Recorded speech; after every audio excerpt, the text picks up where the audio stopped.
Israel অধিকৃত পশ্চিম তীরের একটি গ্রামে ছোট ছোট ঘর বানাতে শুরু করেছে সেখানকার ইসরায়েলি বসতি স্থাপনকারীরা।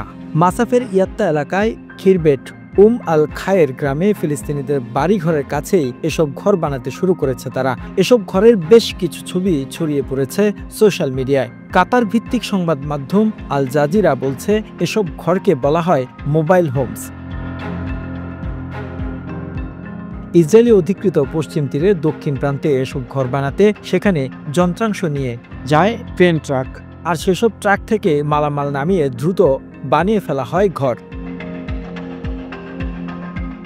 বেদুইন অধিকার রক্ষায় কাজ করা আল বাইদার অর্গানাইজেশন স্থানীয় গণমাধ্যমকে জানিয়েছে ফিলিস্তিনি বাড়িগুলো থেকে কয়েক মিটার দূরে মোবাইল হোম স্থাপন করা হয়েছে। স্থানীয় সংবাদ মাধ্যমের অনলাইনে পোস্ট করা ছবিতে দেখা গেছে ট্রেন ট্রাকগুলো এলাকায় কন্টেইনার পরিবহন করছে। উল্লেখ্য, অস্কারজয়ী ফিলিস্তিনি ইসরায়েলি তথ্যচিত্র নো আদার ল্যান্ড এর বিষয়বস্তু ছিল মাসাফের ইয়াত্তা এবং এখানকার বাসিন্দাদের দুর্দশা।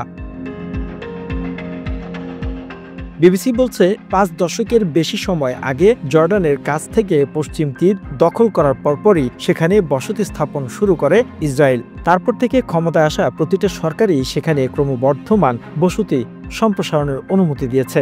বর্তমানে সেখানেই ইসরায়েলের অধিকৃত পূর্ব জেরুজালেমের বাদে আনুমানিক 30 লাখ ফিলিস্তিনি, 5 লাখ ইহুদি ইসরায়েলের সঙ্গে 130টির বেশি বসতি থাকে। The news Bangladesh desk report.